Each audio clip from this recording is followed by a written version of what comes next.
하나님의 평화가 여러분과 함께 하기를 주의 이름으로 축복합니다. 오늘 우리에게 주시는 하나님의 말씀은 시편 68편 1절부터 5절 말씀까지입니다. 다윗의 시편은 우리에게 어떻게 기도해야 할지 기도에 대한 통찰력을 줍니다. 기도 언어를 가르쳐주고 또 하나님께 올려드릴 아름다운 찬양의 표현과 또 사람들에게 무엇을 말해야 할지 영감을 줍니다. 그래서 다윗의 시편을 깊이 묵상하고 따라가다 보면 그 말씀에서 인생의 지혜를 발견합니다. 또 이 지혜를 쫓아 우리 일상에 적용한다면 우리의 삶은 날마다 하나님이 기뻐하는 모습으로 변화되어 갈 것입니다. 사람이 자고 일어나 오늘 하루 어떻게 살아야 할지 삶의 방향과 목적이 없다면 가련한 인생입니다. 남는 시간을 마치 때우는 것처럼 주어진 시간을 물처럼 흘러보내듯이 일상을 살아간다면 그는 불쌍한 사람입니다. 돈에 있고 없고의 문제가 아닙니다. 얼마나 좋은 집에 사느냐 그렇지 않느냐의 문제가 아닙니다. 작은 일에도 사명감 없이 되는 대로 하고 해왔으니 그러려니 하거나 이런저런 만남과 모임에 거룩한 가치를 담지 못하고 사는 사람에게는 신앙의 진보, 인격의 성장을 발견하기가 어렵습니다. 그리스도인으로 산다는 것은 오늘 많은 일을 하지 않은 것 같아도 치열하게 주님을 찾고 일상의 작은 일과 그리고 익숙한 일과 속에서도 하나님의 뜻을 물으면서 사는 것입니다. 다윗이 하나님과 막힘없는 사랑의 소통 속에 있었던 시간, 영감이 가장 충만했던 시간은 광야에 머물 때였습니다. 아무 일 하지 않아도 무엇을 계획하지 않아도 하나님께만 집중하는 시간이었습니다. 영혼이 곤고하고 병든 사람은 시간이 남아 돌면 무엇을 해야 할지 몰라 그저 시간을 소비할 궁리만 합니다. 억지로 사람과의 만남을 만들지요. 시간을 때우기 위한 소일거리를 고민합니다. 다윗은 잊혀지고 사람들에게 기억되지 않았을 때, 일상의 분주함에서 멀어졌을 때 그의 에너지와 관심, 의식을 밖으로 흘러보내는 것이 아니라 오직 하나님께로 모았고 거룩한 일을 찾아 혼신의 힘을 다했습니다. 사람들에게 버림받았을 때, 신뢰했던 사람들에게 배신당했을 때, 생명이 위협받을 때 다윗은 적극적으로 하나님을 노래하고 찬양했습니다. 오늘 4절 이하에서 다윗은 사람들에게 이렇게 권면합니다. 여러분은 하나님을 노래하세요. 하나님의 이름을 찬송하세요. 하나님을 위해서 길을 내세요. 하나님 앞에서 기뻐하세요. 하나님을 노래하고 하나님을 기뻐하고 하나님의 영광이 임하도록 길을 만들고 선택하는 사람에게는 우울의 영이 절망과 자포자기가 역사할 틈이 없습니다. 다윗의 영성은 그가 젊어서부터 하나님께 마음을 두고 의지적으로 그렇게 선택했기 때문에 성장한 것입니다. 결코 저절로 된 것이 아닙니다. 아무리 오래 교회를 다녔어도 의지적으로 제자의 삶을 위해 절제하고 사랑을 위해 자기를 낮추고 나보다 다른 사람을 높이기 위해 자기를 부인하는 과정이 없는 사람은 나이가 들어도 신앙은 유치하고 인격의 됨됨이는 가벼울 수 있습니다. 우리 그리스도인에게 일상의 사명은 하나님과 동행하기 위해 선택의 기준과 삶의 방향을 꾸준히 지속적으로 하나님께로 움직이는 것입니다. 마음을 새롭게 함으로 변화를 받기 위해 주님의 말씀에 귀를 기울이고 또 주님의 교훈을 쫓아 생각을 만들고 선택하는 것입니다. 이렇게 살다 보면 일상에서 하나님의 임재를 느끼고 남들이 보면 아무것도 아닌 일상의 아주 작은 소소한 일들 속에서도 눈물겨운 감동과 감사를 경험하게 됩니다.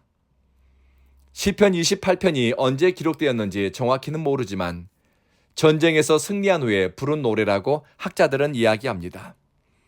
하나님이 일어나시고 하나님이 일하기 시작하면 원수들은 흩어지고 하나님 앞에서 대적들은 연기처럼 사라진다고 합니다. 하나님의 빛 아래서 대적은 양초처럼 녹아내린다라고 다윗은 노래합니다. 하나님을 사랑하고 하나님을 두려워하는 의로운 사람들은 하나님의 영광이 나타나는 것을 즐거워합니다. 하나님의 이름이 높아지고 드러나는 것을 기뻐합니다. 내 이름이 아닙니다. 하나님의 이름입니다. 내가 과시하고 자랑할 거리를 내세우는 것이 아니라 하나님이 일하신 것, 하나님이 역사하신 흔적을 드러내는 것을 기뻐합니다. 다윗은 평생 자기 실력으로 감당하기 버거운 수많은 전쟁을 치러야 했습니다. 다윗의 전쟁은 땅을 넓히거나 제국을 세우기 위해 혹은 자기 욕망을 채우기 위한 전쟁이 아니었습니다. 대부분 하나님의 백성의 울타리가 되기 위해서, 믿음의 터전을 지키기 위해서, 하나님의 뜻을 이루기 위한 순종의 싸움이었습니다. 그래서 다윗은 치러야 하는 모든 전쟁을 하나님께 맡겼습니다. 감당하기 어렵고 힘에 부치는 싸움, 불리한 상황일수록 하나님의 개입을 적극적으로 요청했습니다. 사랑하는 성도 여러분, 여러분이 하나님의 거룩한 백성이라고 믿으십니까?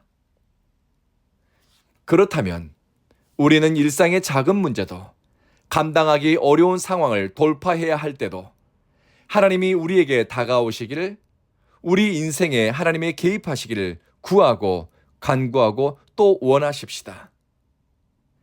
하나님의 보배로운 백성에게 주어진 특권입니다. 하나님의 손에 붙들려 문제를 넘어선 사람은 인생이 잘 되고 안 되는 것은 사람에게 있는 것이 아니라 하나님의 은혜를 입어야 사는구나 하는 것을 깊이 깨닫습니다. 그래서 자녀에게, 이웃에게도 하나님 경외하며 살도록 하나님을 노래하고 하나님의 구원을 맛보라고 전하는 것입니다. 다윗은 오늘 말씀 5절에서 하나님은 고아들의 아버지, 과부들을 돕는 재판관이십니다 라고 고백합니다. 고아와 과부는 이스라엘에서 사회적 신분이 보장받지 못하고 인간으로서 기본권을 보호할 수 없는 사회적 약자들이었습니다. 그들은 착취를 당하거나 사회적 폭력으로부터 자신을 지키기 어려운 사람들이었습니다. 세상 말로 만만한 사람들입니다. 세상은요, 그리고 속물근성에 찌든 기독교인들은요, 이렇게 만만해 보이는 사람에게 함부로 대합니다.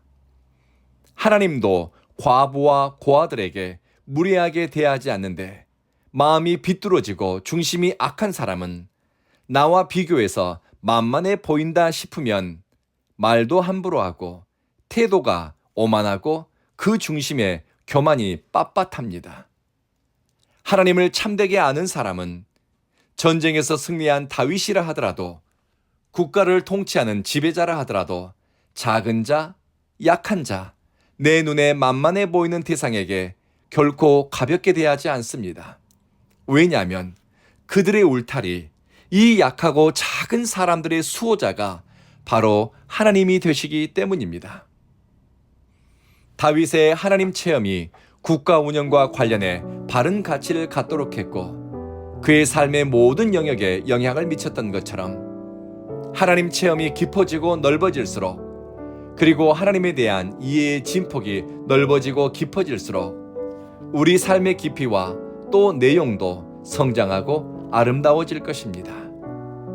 오늘 기도하실 때 주어진 시간을, 기회를 물 쓰듯 소비하는 것이 아니라 하나님을 더 깊이 알고 거룩한 훈련의 기회로 삼게 해달라고 기도합시다.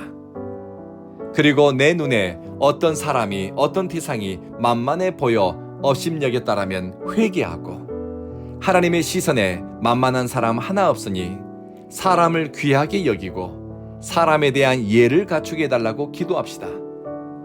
사람에 대한 내 태도가 내가 하나님과 어떤 관계 속에 있는가, 내 영적 상태를 나타냅니다. 기도하겠습니다. 자비하신 주님, 삶의 크고 작은 어려움과 크고 작은 성공을 경험하면서 하나님을 더 깊이 알아가게 하소서. 우리에게 주어진 시간을 그저 소비하는 것이 아니라 주님이 기뻐하는 일을 위해 전제처럼 부어드리고 사랑을 쫓아 영적 성장을 위해 제자 훈련의 기회로 사용하게 하소서. 사람 앞에 무례하지 않게 하시며 하나님은 고아와 과부의 울타리가 되신다 하셨으니 누구를 만나든 업신여기는 태도 없이 무례한 언어와 오만한 시선 없이 그저 겸손히 대하게 하소서.